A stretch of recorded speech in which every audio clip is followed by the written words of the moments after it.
Dr. Peter Attia spends a lot of time thinking about the last years of his life, and yours too. He's declared war on what he calls the marginal decade, the final years of life that are plagued by sickness and immobility. It's not often that 60 Minutes does a story on a physician who has fewer than 75 patients, but the Stanford-trained Attia has become both a pioneer and a star in the growing field of longevity medicine. His stark diagnosis and advice on what to do about it have attracted millions of followers and billionaire patients who pay hundreds of thousands of dollars to hear the words, "Dr. Attia will see you now." At 75, both men and women fall off a cliff. At 75. At the population level, it's unmistakable what happens at the age of 75. That's what we're up against. That's what I'm thinking about in the practice is how do I create an escape velocity that gets somebody another 15 years there? And so is your goal to minimize or essentially erase that marginal decade? The marginal decade's not going anywhere. We will all have a final decade of life. My goal is to make the marginal decade as enjoyable as possible. The way I explain it to my patients is that last 10 to 15 of your years, if you don't do anything about it, you will fall to a level of about 50% of your total capacity cognitively, physically. And when people hear that, you're like, I don't want to be that. That's right. That's not how I want to spend the last decade of my life. A lot of people respond that way as though they're hearing this for the first time.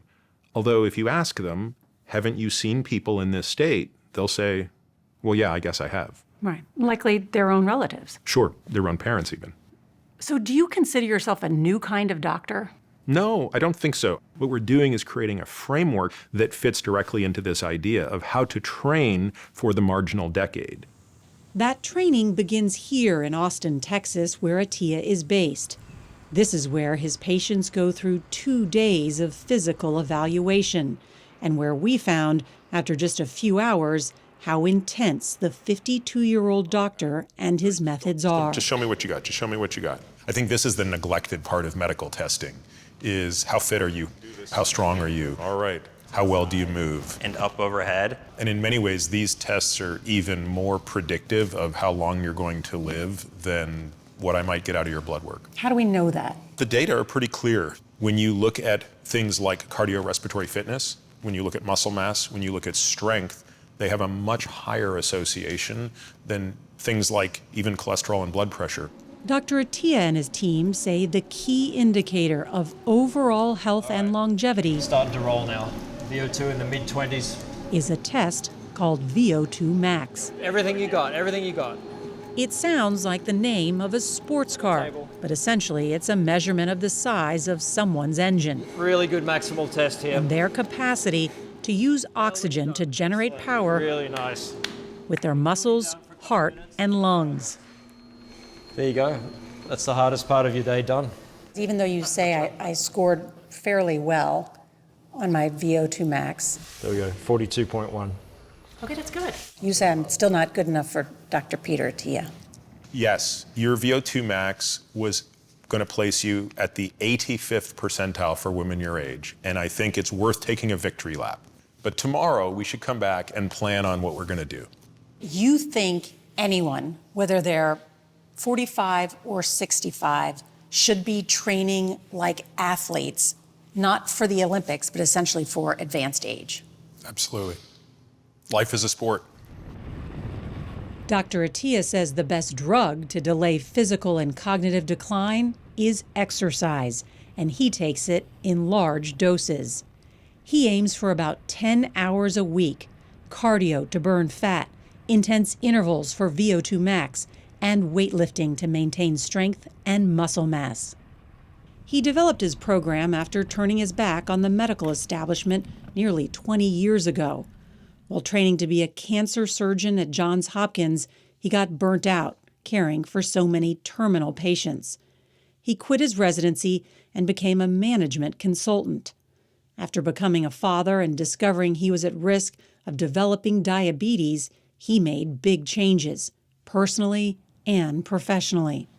After my daughter was born, all I could think about was, oh my God, I want to have as much time as possible on this planet with this baby.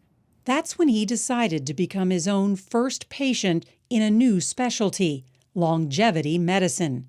Today, he considers himself neither a primary care physician nor a provider of concierge care. We could quantify how that lowers your risk of cancer or heart disease. What Dr. Attia is prescribing is a radical change in how Americans think about their own health care, driven by the patient, focused on prevention, a practice he calls Medicine 3.0. We're dying of heart disease, we're dying from stroke, cancer, dementia, type 2 diabetes.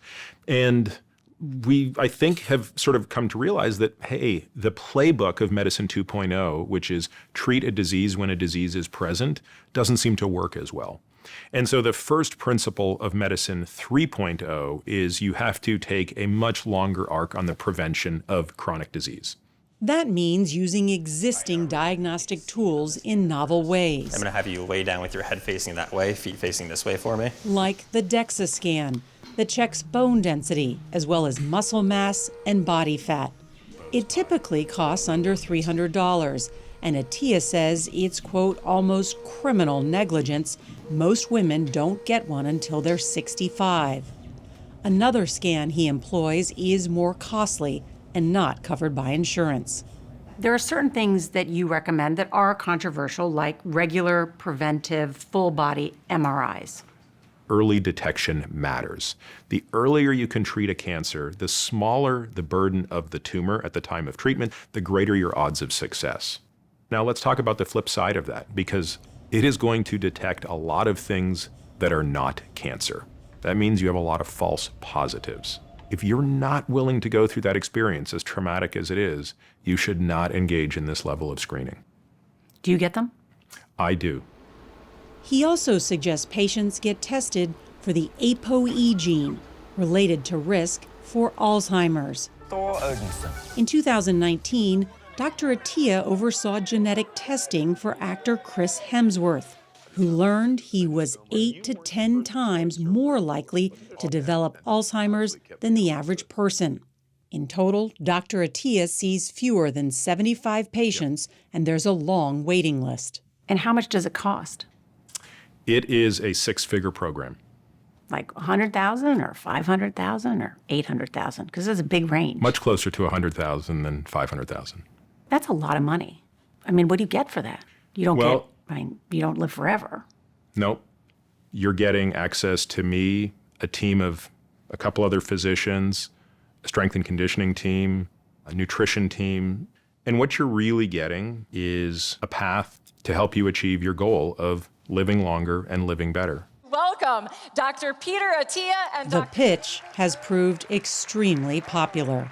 This is kind of a turning point. But His book, Outlive, part memoir, part medical manifesto, has sold nearly 3 million copies and made him a top draw at longevity medicine events like this one.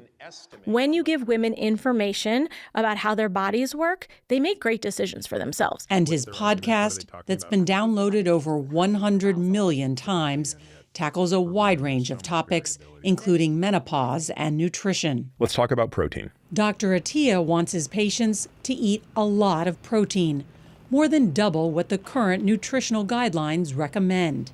The doctor and a handful of his patients have also taken a drug called rapamycin that's FDA approved for use by transplant recipients.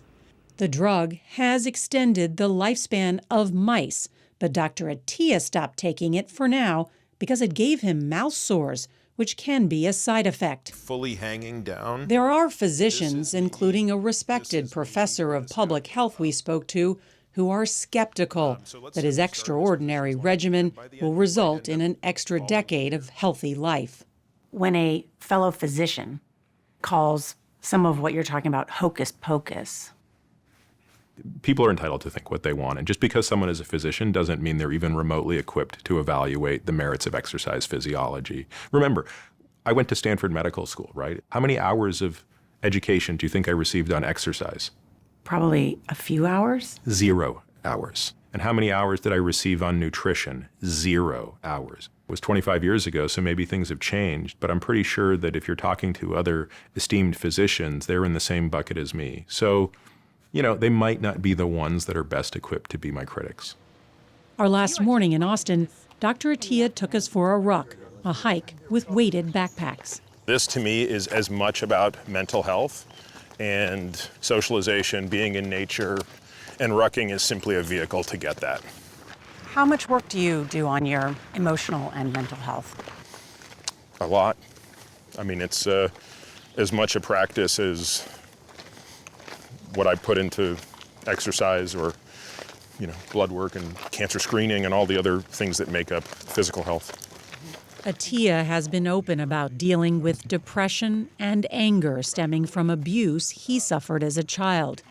Through therapy, including 2 stays at inpatient care facilities, he says he turned a corner about 5 years ago. By working hard on our physical health, we can reduce the rate of decline. But if we're being deliberate and active on our emotional health, it can actually improve. He says progress was only possible because his wife of more than 20 years, Jill, stood by him. There is plenty of data on longevity and people living long that have very strong relationships. Yes, just like the exercise data, I don't think this is just a correlation. I really think that there is also some causality that flows from the end of having great relationships to living a longer life. What's the point of living long if you don't have people to share it with? What's the purpose of living longer if you're unhappy? Dr. Attia plans on launching a new digital health app next year. He says that 80% of his program does not require a physician and is adamant it's never too late to begin delaying the inevitable. How long do you want to live? I want to live to be old enough to have a meaningful relationship with as many of my grandkids as I can. That probably means making it into my 90s. Because you must be plotting that with your VO2 max. Yeah, it's funny. We do an exercise with our patients, which is called the timeline exercise. So if we were doing this for you, we would draw a line for Norah. So you're 51. Yeah. And then I would draw a tick at 61, 71, 81, 91, 101. And then we would draw all 3 of your kids. And then we would start to extrapolate, when do you think they're going to have kids? And so you're going to draw their first grandkid, and we're going to map your life out according to this timeline. And you're going to see pretty quickly what it's all about. That really kind of puts it in Yeah. great perspective for me. So yes, I've mapped my life out in that regard. And I know that the difference between being 80 and 90 is huge in terms of what I can have with those kids.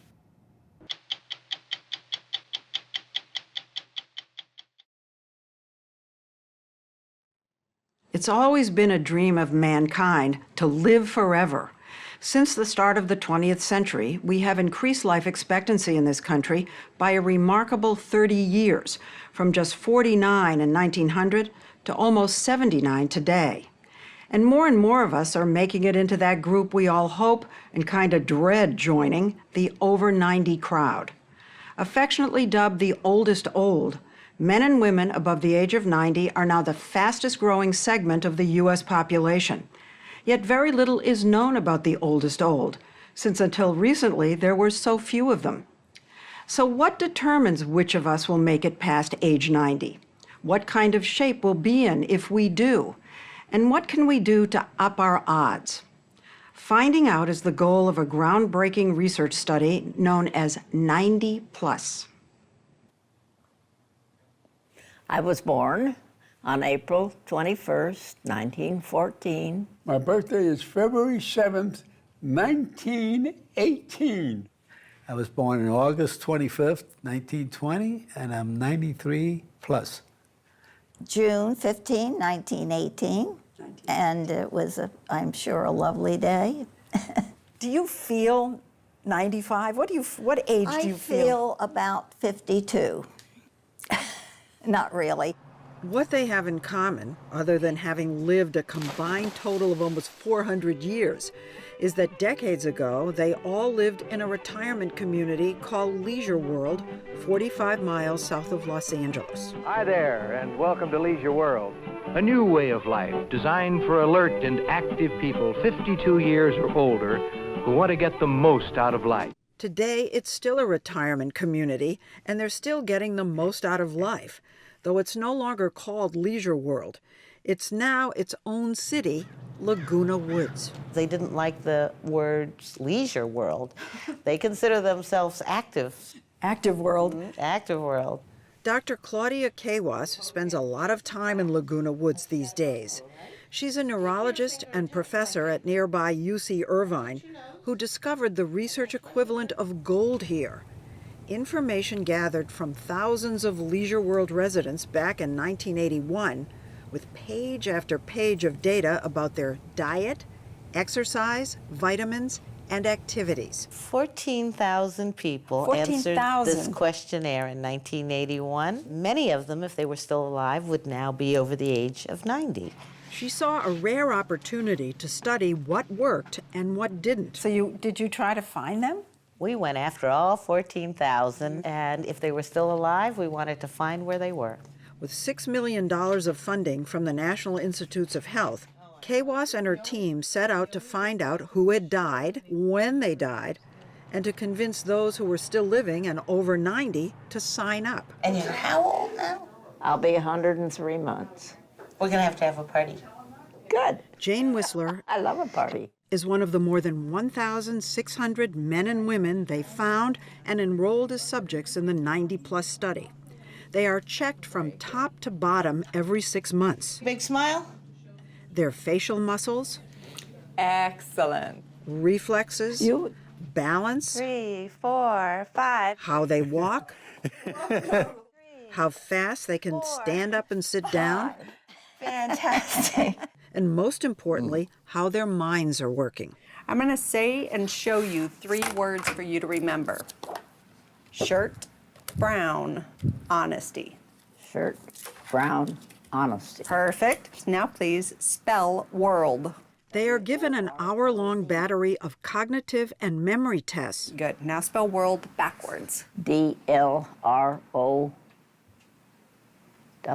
Asked to connect letters and numbers. There you go. And to remember. All right. What 3 words did I ask you to remember earlier? Brown, shirt,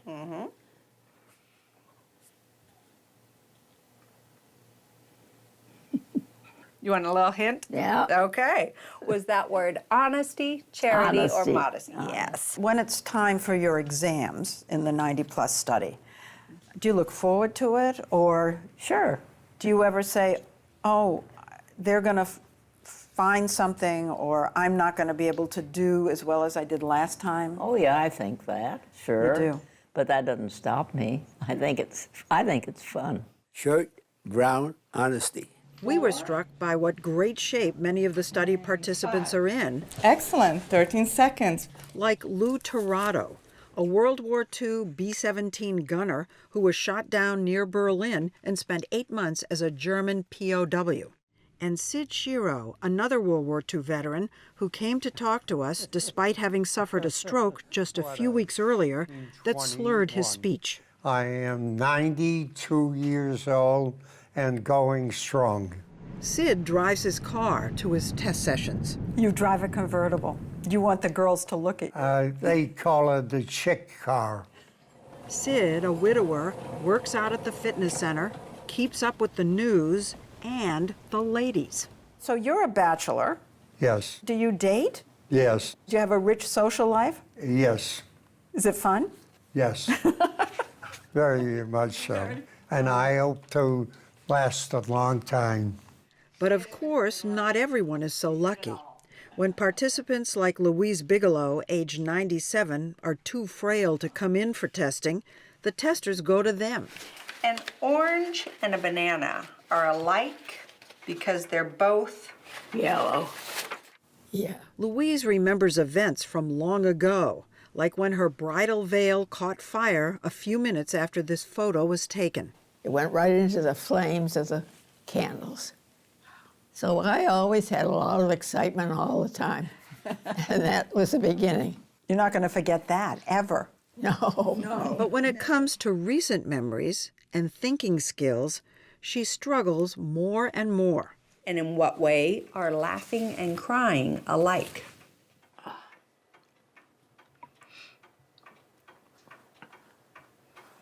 I don't know. Okay.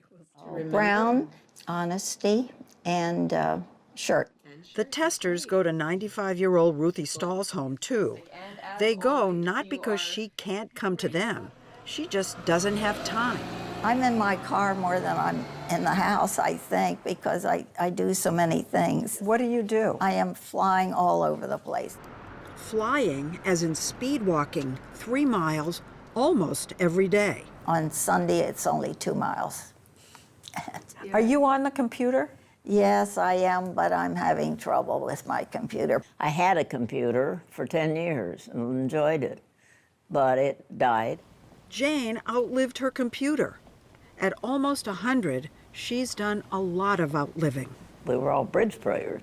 We'd play bridge and have dinner, and it was a lot of fun. Have some of them died? They've all died. They've all died? Everyone. Oh, my goodness. I'm the only one left. So what was it that got these people into their 90s? So you've never had a stroke? No. While their spouses, friends, and colleagues Never had hardly anything. dropped out along the way. What's your secret? I wish I knew. Genes clearly contribute to longevity, says Kawas, but they aren't everything. Jane Whistler's parents both died when she was young. Well, whatever your secrets are, by being in the study, we're going to try to find them out. So you can go back and look at their medical history. Everybody in the study filled out that questionnaire in the early 1980s. And comparing that data to how it's all turned out has yielded a slew of published findings about behaviors associated with living longer. So what's the verdict? No surprise, smokers died earlier than non-smokers. And what about exercise? People who exercised definitely lived longer than people who didn't exercise. A little as 15 minutes a day on average made a difference. 45 was the best. Even 3 hours didn't beat 45 minutes a day. Oh, wow, that's interesting. And it didn't all have to be at once. It could be, for example, 15 minutes of walking, and then later in the day, gardening or something. And it also didn't have to be very intense exercise. And non-physical activities, book clubs, socializing with friends, board games, all good. For every hour you spent doing activities in 1981, you increased your longevity. And the benefit of those things never leveled off. The subjects we spoke to had definitely been active, but they didn't strike us as having lived their lives worrying about their health. I'm not a big vitamin person. Have you watched over the years what you ate? Not really. Dessert? Sure, I love dessert. I always had a glass of wine before dinner, and now I still do, but I can't quite finish it. Clean living, huh? No. No, not clean living. I don't know what clean living is. What about alcohol? Sure, I love wine. Do you take vitamins? Yes, a lot of them. So which vitamins helped? Antioxidants? Okay, vitamin E. We're sitting at the edge of our chairs. Did it make a difference? Vitamin It was my E? favorite, but No. People who took vitamin E didn't live any longer than people who didn't take vitamin E. They also looked at vitamin A, C, and calcium. The short answer is none of them made a difference. None of them made a difference to living in terms a long of how long you lived. What about alcohol? Oh, alcohol made a difference. But it may not be what you think. Moderate alcohol was associated with living longer than individuals who did not consume alcohol. Wait a minute. Moderate alcohol, you live longer? Yes. Up to 2 drinks a day led to a 10 to 15% reduced risk of death compared to non-drinkers. Isn't that exciting? And any kind of alcohol seemed to do the trick. A lot of people like to say it's only red wine. Yeah. In our hands, it didn't seem to matter. Martini's just as good. Yeah. And there's good news for coffee drinkers. Caffeine intake equivalent to 1 to 3 cups of coffee a day was better than more or none. And if you're concerned about those bulging waistlines, listen to this. It turns out that the best thing to do as you age is to at least maintain or even gain weight. Gain weight? Mm-hmm. So being a little overweight is good? Being obese is never good. And being overweight as a young person wasn't good either. But late in life, they found people who were overweight or average weight both outlived people who were underweight. It's not good to be skinny when you're old. But living a long time, even if we don't have to watch our waistlines, isn't the only thing most of us care about. We want to be all there to enjoy it. Thank you very much. And it's in the areas of Alzheimer's and dementia that the 90-plus study is generating some of its most provocative and surprising findings. We'll tell you about that. And one more thing, romance. After 90? How's your sex life? You brought it up. When we come back.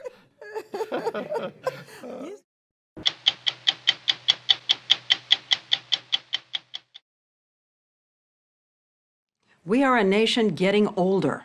By the middle of the century, the number of Americans aged 90 and above is projected to quadruple. While that's good news for those of us who want to stick around, it also means more time literally to start to lose our minds. Dementia, including that most dreaded form, Alzheimer's disease, is a looming threat and a primary focus of the 90-plus study. Participants are asked to donate their brains to the study after they die so researchers can compare what they saw in life to the secrets buried deep within. And the picture isn't always matching up, bringing new discoveries and new questions about what may actually be causing dementia in the oldest old and what we may be able to do about it.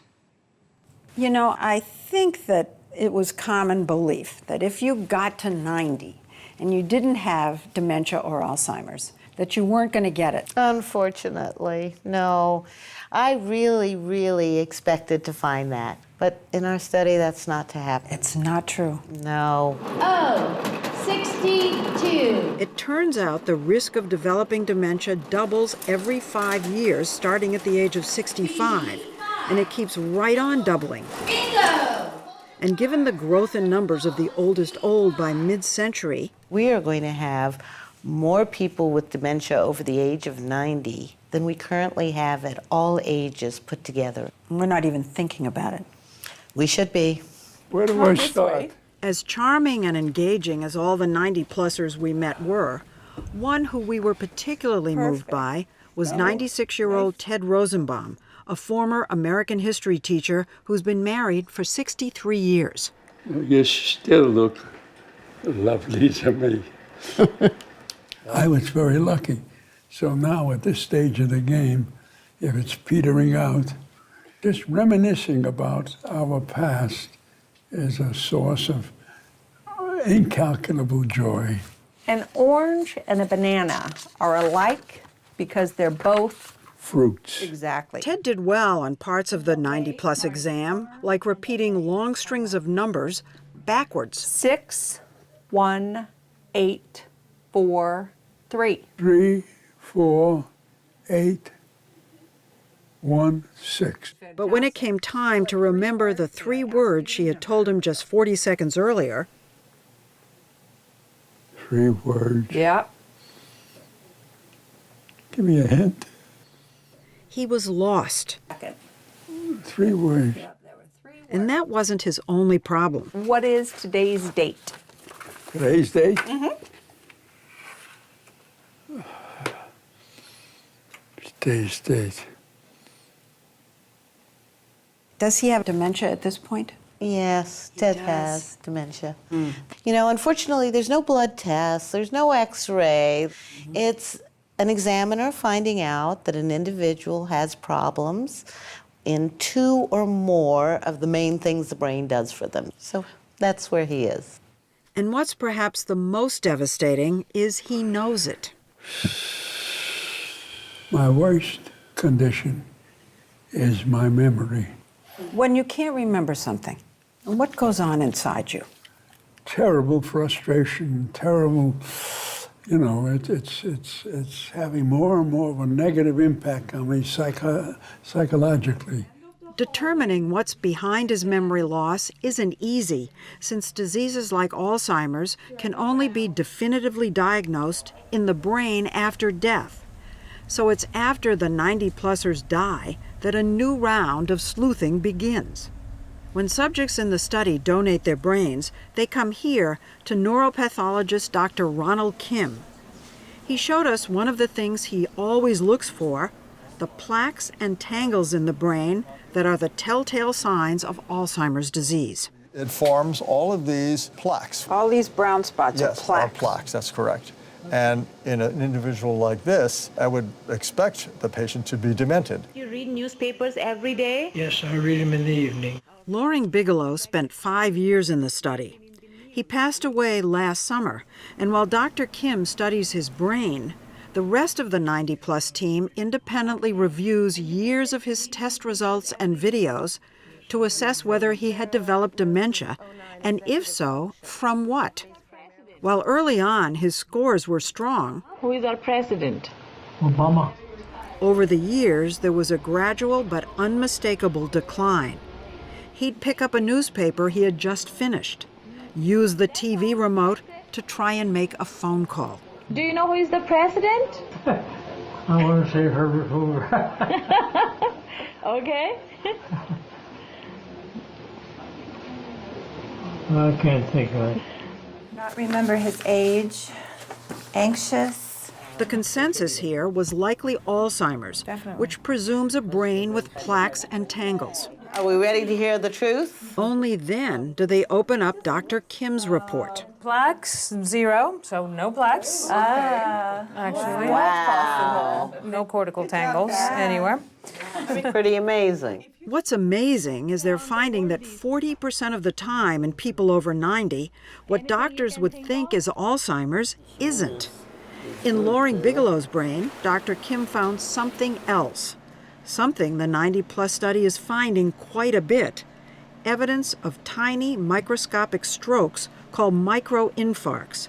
His brain was full of them. Here is a microinfarct. It's the hole, which is basically a tiny stroke. So you've got all this tissue is missing.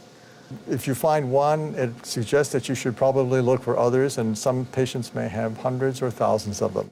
These microscopic strokes are insidious because people don't even know they're having them. They can be totally silent, and slowly but surely over time you're picking off, you're disconnecting your cortex from the rest of the brain, and then you start to become demented. It can look just like Alzheimer's disease clinically. Do you know anything we can do to prevent these mini strokes? I wish I did, but I will soon, I hope. KWAS suspects one thing that may cause them is low blood pressure, and she has some evidence. While none of the factors from the original Leisure World study, vitamins, alcohol, caffeine, even exercise, seem to lower people's risk of getting dementia, the 90-plus study discovered that high blood pressure did. If you have high blood pressure, it looks like your risk of dementia is lower. Lower. Than if you don't have high blood pressure. High blood pressure, lower risk of dementia. In a 90-year-old. High blood pressure is still dangerous if you're younger. Yet another reason, she says, it's so important to study the oldest old. Most of what we know, we study in much younger individuals, and 50, 60, maybe 70-year-olds. And then we just kind of assume that the same thing should happen in older people. And you're saying we shouldn't? I think we shouldn't. Take this next counterintuitive finding, this time in the 90-plus subjects who have no dementia. We're finding out that if you die without dementia in this age group, about half the time you still have plaques and tangles in your head. No. So you can exhibit Alzheimer's and not have plaques and tangles half the time, and the reverse? Both directions. You're fine and you do have plaques and tangles? So what do you make of that? I mean, one possibility is that plaques and tangles have nothing to do with it. But it might be that plaques and tangles are very, very important, but just a 90-year-old who has them and didn't develop thinking problems has some way of getting around them that maybe all the rest of us would like to know. So now they're looking at people with no signs of dementia, like Ruthie Stahl, Lou Torado, Sid Sherrow, and Jane Whistler, to see if they have plaques and tangles but are not affected by them. There's a new type of PET scan that for the first time makes it possible to find plaques during life. Let me help you with that.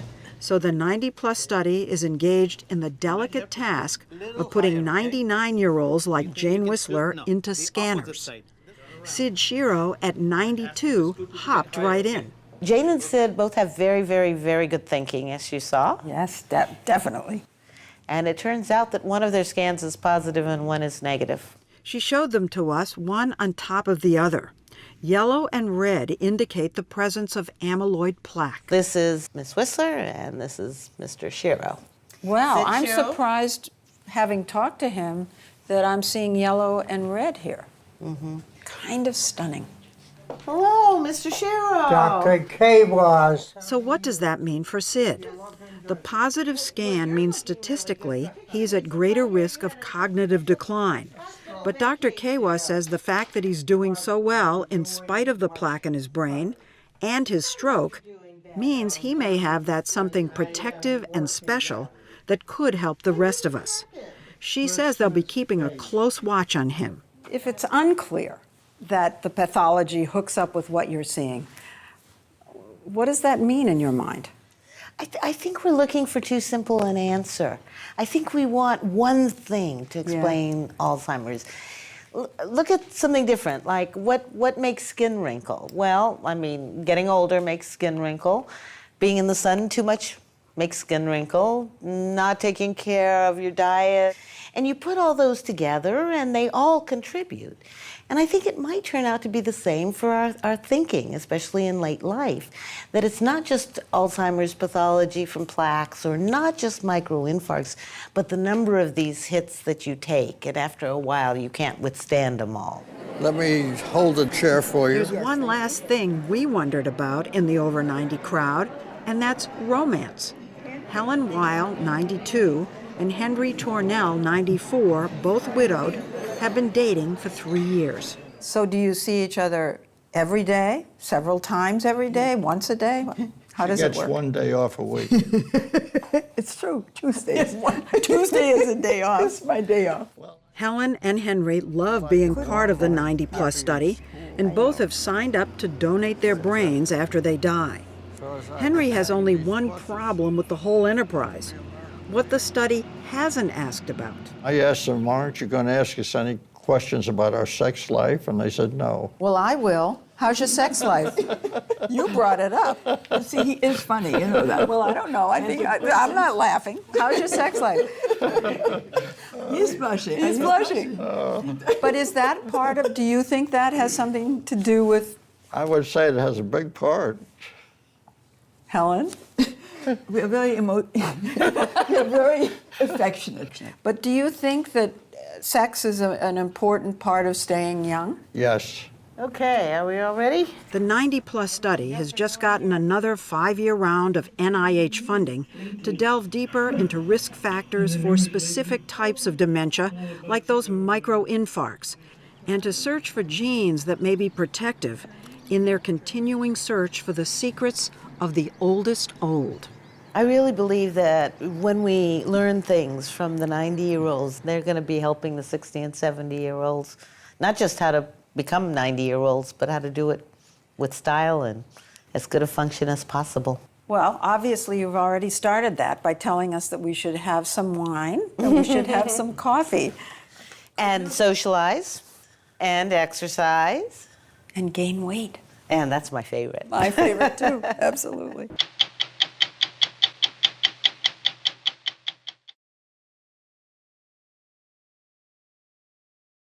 We're a nation living longer and longer. Over the next 30 years, the number of Americans age 90 and above is expected to triple.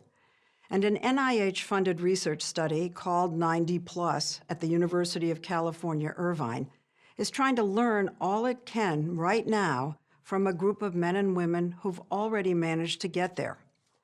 6 years ago, we first reported on their first set of findings, factors associated with longer life: exercise, moderate drinking of alcohol and caffeine, social engagement, and our favorite, putting on a few pounds as we age.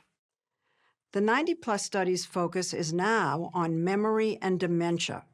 What they've learned and what they haven't drew us back, as did the 90-plussers. Take a quick look at when we first met them in 2014.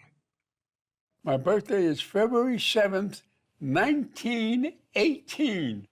I was born on August 25th, 1920, and I'm 93 plus. June 15, 1918, and it was, I'm sure, a lovely day. The men and women we met 6 years ago had all agreed to be checked out by the 90-plus study team, top to bottom, every 6 months. Big smile? Their facial muscles. Excellent. How they walk. How fast they can stand up and sit down. Fantastic. And critically, how they think. Now spell world backwards. DLROW. 3. They were an impressive and active group, a B-17 gunner in World War II, a fellow World War II vet who drove a convertible, a 95-year-old speed walker, ballroom dancers. I asked them, why aren't you going to ask us any questions about our sex life? And they said no. And sadly, some who had begun to struggle with dementia. What is today's date? Today's date?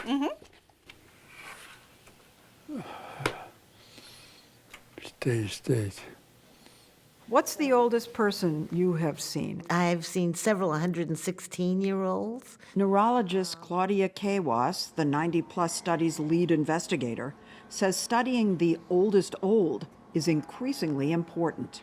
Half of all children born today in the United States and Europe is going to reach their 103rd or 4th birthday. Half? Yes. Half the children born today are going to live to 100? To 103 or 4. You know, I don't feel a day older than I was yesterday. They invited us back 6 years later, and we found some study participants, like Helen Weil, the ballroom dancer, thriving. Then I do like so 10 times. Now 99, Helen showed us how she exercises in her chair. Stuff like that. How you doing, Jeff? Good to see what's going on, Lou. Lou Torado, the World War II gunner, turned 100 in August. Lou is using Zoom. When he was a kid, most homes didn't have a radio. Do you have an iPhone? I have an iPhone. Yep. You on Facebook? Yes. Do you use Siri? Yeah, I tell her every evening, wake me up at 6:30 tomorrow morning. And she does? Yes. Who is our current president? President is Trump. Who was the president before Trump? Obama. Because of COVID-19, the 90-plus study is doing cognitive tests by phone. To subtract 7 from 100. Lou and Helen ace them. And keep subtracting 7. 93, 86, 79. Her memory is better than mine. But one of our favorite 90-plussers from 6 years ago, Lesley Stahl, is not so lucky. Back then, at 95, she was zipping around in her lime green bug. I am flying all over the place. But today, at 102, she didn't remember our having met. And what is your first name? Lesley. That's a nice name. Thank you. Ruthie is as charming and upbeat as ever, but her memory is failing. The current president or the president before him. I'll take either. No, I can't. Do you remember your parents? No. No. All right. That's funny, I don't remember them. Is it frustrating when you can't remember? No. No. It just passes on to something else. Dr. Kawas says most people, probably even most doctors, would assume Ruthie's memory problems stem from Alzheimer's disease. But scientists are finding out more and more about the complexities of what causes dementia. You hear people say, She got Alzheimer's. He has Alzheimer's, when they really should say dementia. That's exactly right. Dementia is a loss of thinking abilities that affects your memory, your language. It's a syndrome. It's a syndrome kind of like headache is a syndrome. You can have a headache because you've got a brain tumor, or you can have one because you drank too much. And it's the same with dementia.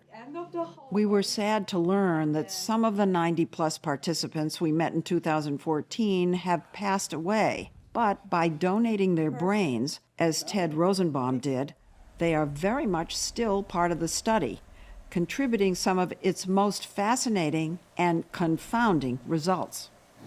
After a participant dies, the 90-plus team gathers to review mounds of data.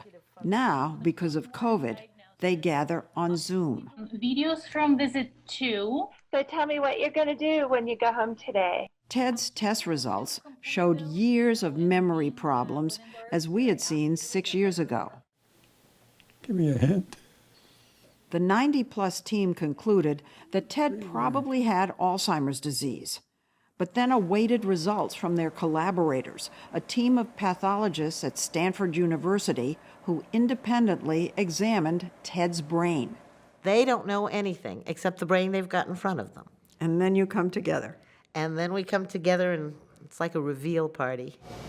The definition of Alzheimer's disease is having the proteins amyloid and tau, often called plaques and tangles, in the brain.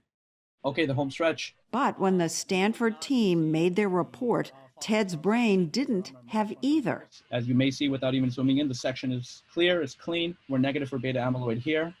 It actually looks awfully good. It actually does, yes. You sit around, you look at that. What do you conclude? The only pathology we found in his head, actually, was TDP43.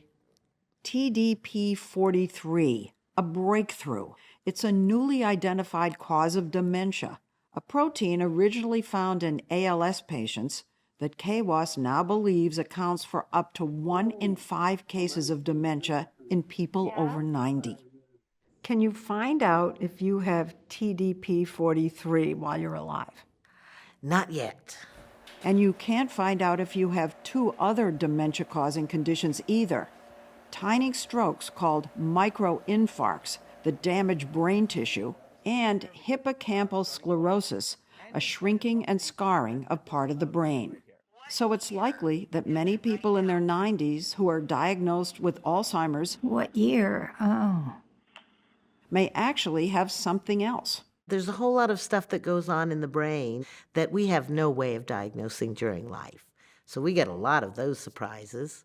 But we also get surprises where people have an awful lot of pathology in their brain, a lot of Alzheimer's disease, a lot of TDP disease, and they still turn out to be normal. Let me hold a chair for you. That's what happened with Henry Tornell, Helen Wild's ballroom dancing partner, who joked about studying sex over 90. Henry died at 100 of cancer, mentally sharp as ever. We should all be so lucky. But his brain told a different story. Beta amyloid, I don't even have to zoom in. Floored, very positive. Positive as well. The Stanford team found the highest level of plaques and tangles and TDP43. TDP43. Especially stunning, since more than one pathology typically means more severe dementia. So he was a huge surprise. He was one of our surprising 90-year-olds who managed to have good cognition in the face of things in their brain that should cause dementia.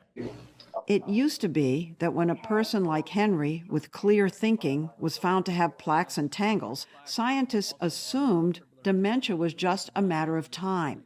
But now they're thinking about it in a new way, that maybe certain people have protection against dementia, a phenomenon they're calling resilience.